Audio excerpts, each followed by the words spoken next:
Everyone stand for the Pledge of Allegiance. I pledge Allegiance to the flag of the United States of America and to the republic for which it stands, one nation, under God, indivisible, with liberty and justice for all. Should probably set the PA up, Gary. Gary Raw, Yes. Tony Grass, Yes. Sean Zerwood, Justin Donovan, Gary Smith, Kathleen Waltz, Jeff Eidman, Joe Kritz. We have one. Approval of the agenda. We have on the agenda, the Board of Aldermen and the City Administrator request to rezone 7 parcels contained in the Freedman Edition from R1 Single Family Residential to a C1 General Commercial District. The 7 parcels under consideration are O'Reilly Automotive, Save-A-Lot, Dollar General, an open lot, and Meyer, formerly Fowler Bus Line. Have approval? Motion second, all in favor? Aye. Opposed? Motion carries. Approval of minutes from May the 4th, 2015.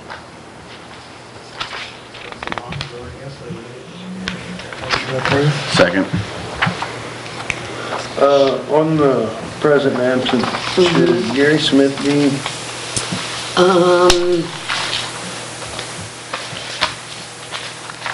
Yeah, he was here that Was he day. here? Yeah. Was he here? He was here, yeah. I'll add that. And Shonda's name actually is wrong. First name. Is it spelled? How do you spell It's a it? W. W, It's okay. right in the head. It's right at the Yeah. heading. Okay. I'll take care of those two items.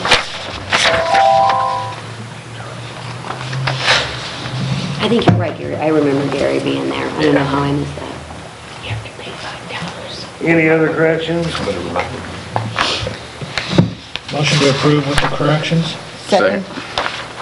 Motion and second, all in favor? Aye. Opposed? Motion carries. Through the issue.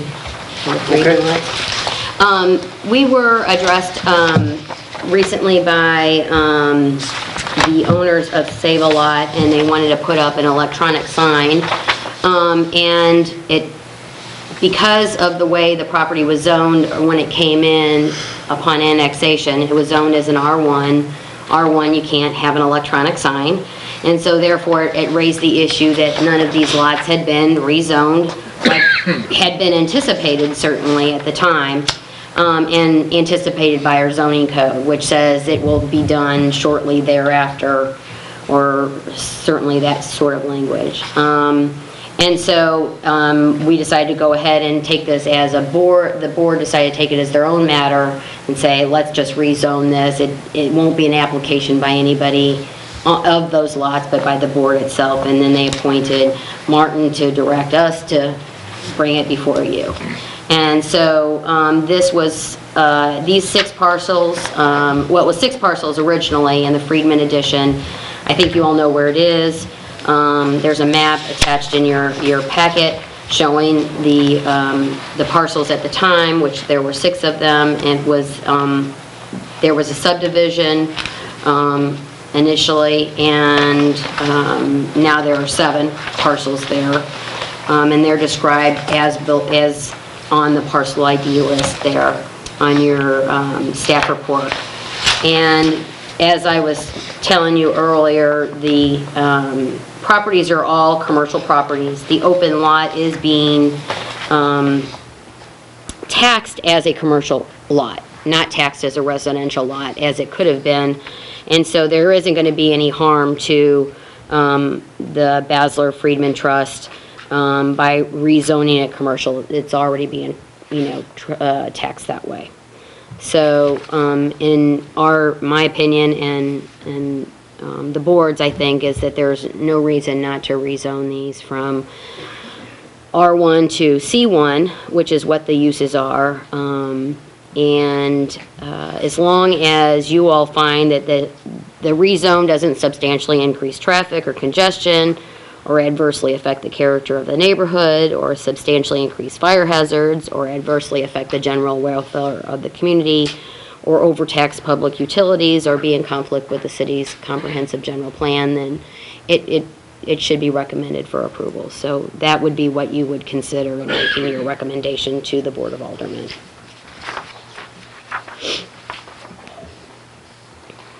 Does anyone have any questions or comments? No.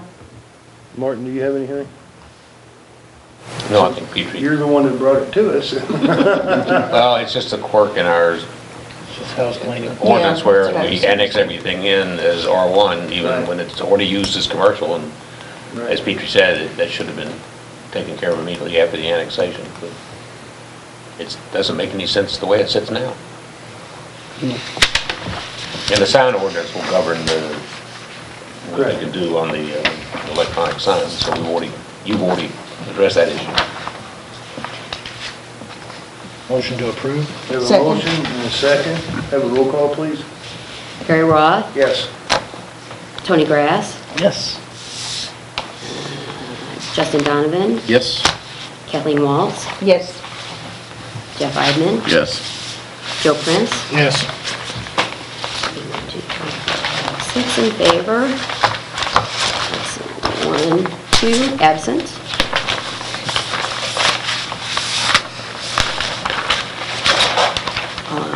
Motion is approved, and it will be presented to the Board of Aldermen on the 14th. There are a couple of items that I just wanted to alert you about that is on the agenda that you didn't discuss, but I'm going to raise them anyway. One of the things that we do and what we should do as a community is plan. And we have not had a comprehensive general plan for over 20 years.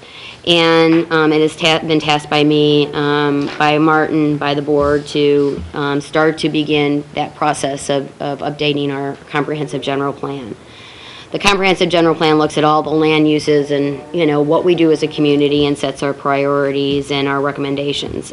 As you noted in my discussion of the last issue, is whatever the action is should be in conformance with the general plan. So theoretically, and hopefully in reality, you all have a copy of the general plan and know what's in it.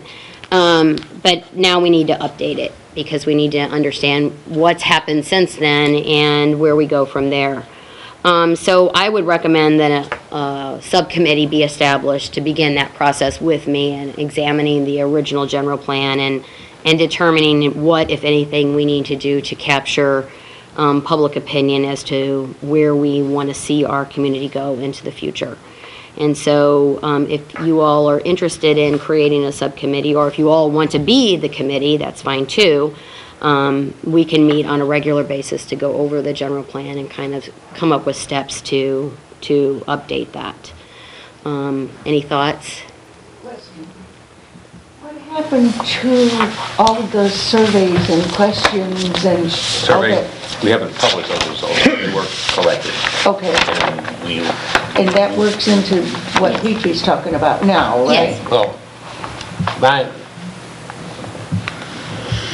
We had some conversations about this, but you gathered together a group of people who broadly represented life in St. Genevieve and asked them to help formulate the questionnaire, which was administered. Over 200 people filled it out, which seems to be about as good as you can expect in the community.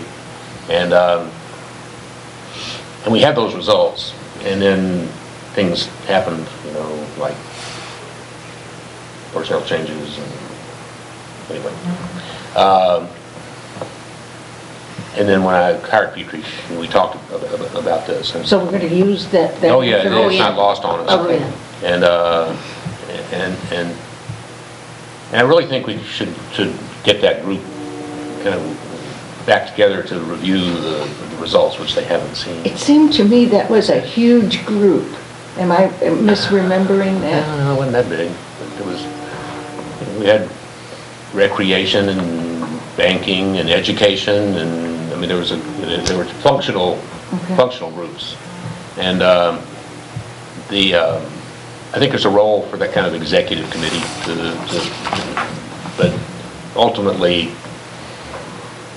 we need to formulate a draft, we need to have we need to have some public hearings, not just the survey, and that's what Petrie's talking about organizing now, is trying to more proactively engage the public. The thing that I remember you said back when we were putting the surveys together and all of that, and I trust that I understood you correctly, was that if, as a community, we don't have something written in the comprehensive plan, a hiking, biking trail, a new road, or whatever, you cannot then get grant funding and federal funding and stuff because It's a question they always it's not in your ask. plan? It's not that you Okay. can't get funding, but if it is in the funding, you're going to get more favorable consideration. The other thing I said, and I still want to emphasize this, not that much has changed, that we have to do massive revisions to the content of the plan. Now, the question that I had, and I think the direction that I would recommend, is we kind of go to the next step. That plan is written like every other comprehensive plan was written in order to follow the format that was prescribed by the federal government to get planning funds. And it's okay. I mean, there's nothing wrong with that format, but it's a land use plan. I mean, and I would like to see it be more of a strategic plan. I'd like for it to see, the hospital board referring to it when they're making decisions about how to invest their money, and say, the city's plan guides us, and it may not govern them, but it will inform their decision. And so I'd like to see some kind of buy-in from the other institutional actors in the community, so that not only is the city making decisions, our land use decisions, but the school district's making decisions, and the hospital's making decisions, and the banks are making decisions, and people are actually using the document because it's clear to them what the strategy is. Right now, it's just a kind of a set of goals and objectives. Not even objectives, a set of goals. Set of goals. And it does pertain mostly to land use, but it also, it should guide development down the road. I always use this example when I'm explaining what planning is supposed to do. And having been to planning school, this was kind of brought in. But a community that sits here and when calmer heads prevail and you say, what do you want your community to look like in 20 years? Do you want it to look the same? Would you like to see growth? Would you like to see more development? Would you like to see more commercial, less commercial? Do you want to be a bedroom community? Do you want to be your own confine of a city? And then they need to understand how revenues are generated, and that's a lot of the kind of thing that is often overlooked in a general plan, because how revenue is generated for a city also impacts who comes and what comes. And so you might sit down and you have those discussions, and you say, as much as we'd like to have a Walmart, because our residents, we have a low-income population that needs a place to shop and doesn't want to drive 30 miles to Farmington or Festus, we decided we'd rather stay a bedroom community, and we don't want that kind of development here. But then 2 years later, Walmart comes knocking at the door, and they'd like to come to your community because you fit their model, whatever that is. And now all of a sudden everybody's all worried and upset, and neighbors are yelling at each other, Walmart's good, Walmart's bad. And all you have to do is call out your general plan. We decided 2 years ago, this is not what we wanted. When cooler heads prevailed and we could have a conversation about it and what we wanted. And that is the end of it. Survey respondents would like a Walmart. But you That see was my real point. high on the list. But you see my point is that if you plan, then you can make good decisions down the road, and then you're consistent or inconsistent. If you would go out and then do Walmart after you've patently rejected them for that type of development, then you have a conflict. And you have to work that through. And that's when the planning commission comes in, right? You know, you have these people, Tractor Supply comes in. Well, they're kind of a big box retailer. They're not on the scale of Walmart, but they're certainly a big box retailer. And so, you all get these things before you, and so you have to understand what your plan says, because that's what is dictating what your community wanted. The other thing that has happened is when you have a plan that sits on a shelf for 19 years, people who are making decisions today don't remember it. And I had a project, and it was totally consistent with the comprehensive plan. But that was lost because nobody really had spent time reviewing that. So you got to keep it out there, and people need to understand that it's not just this document that sits on a shelf. It's information that should guide your decisions, and that's the staff's responsibility as much as anything, is to make sure that it's referenced and people understand it. And the more comprehensive it is, the better it will be used, and the more it will be used. If it's just a land use plan, it's not going to be used except by you all, and that only occasionally. If it's more than that, if it is a strategic plan for the city and where they want to be in 20 years, then it is much better document and will be used more often. So I still think that this body, being the planning commission and ultimately the purveyor of the general plan, should be involved in this process. And so I still think we need to have a subcommittee at least as a part of our work. And the two or everybody, like I said. comprehensive plans that I've participated in writing,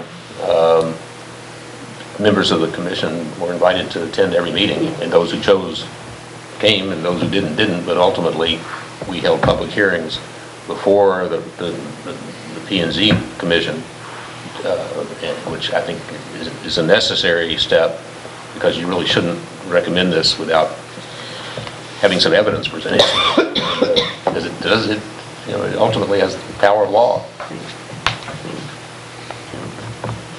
So be in touch with me if you're interested to come or be a part of that process. Or I think we can just invite them to Invite whatever them. meetings are held. And if you want some more involvement than just sitting in on meetings, that would be great too. The second piece on the agenda that relates to the first place is that we are in the process of doing our mapping. And one of the things that was great about this flood exercise, as I would call it, was that we were able to tap into a map really quickly, and that's because we are now owners of a GIS mapping system. And right now I have two research assistants who are busily adding all of the data that we can to our map so that we can map by for various topics, largely historic preservation, but ultimately zoning, permitting, street quality, sewer quality, stop sign quality, whatever quality thing you want to know about, and we'll hopefully be able to do our own maps for the general plan. But we are also updating the zoning map. As you know, the zoning map, what we have out here is pretty old, and there are updates to it, and so we're going to be, modifying the map that's out there to reflect changes that you all have made. This annexing will be one of those changes, and so on. So I just wanted to make you aware of that. It's a cool feature. If you ever want to come in, we can show you what it looks like and how it works. But that map that was being distributed would not have been possible without that technology. Because she called the consulting engineer and said, give me a map with this elevation. An hour later, we had it. We had it. It was great. We were able to copy it and distribute it and scare people. So, thank you to the water department for basically That was paying one for of most those of it. damn if you do, damn if you don't decisions. Yeah. Do you really want to panic people? This is a perfectly good levy. He said, yeah, but you don't do that. Yeah. We didn't want to, and where the poll thing came in is that we gave the map showing people who was within 400 elevation and below, but you can't really relate that physically. So the poles were marked to show you where 400 was. The map showed you the distance at which 400 went. So, the final thing is that as a part of this GIS process, we have done as much as I think we can do at this point to fix our files, our hard files, which means putting finally into order our special use permits and whatnot. And those are going to be also put into our GIS system, so I could literally press a button and light up everybody that's due this month or whatever. And so we will have hopefully rolling special use permits coming before you.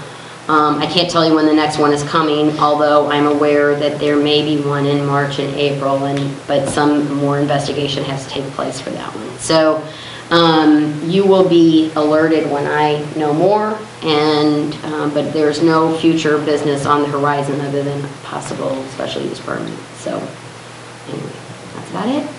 And other than that, I think we would have been done 10 after, so I didn't think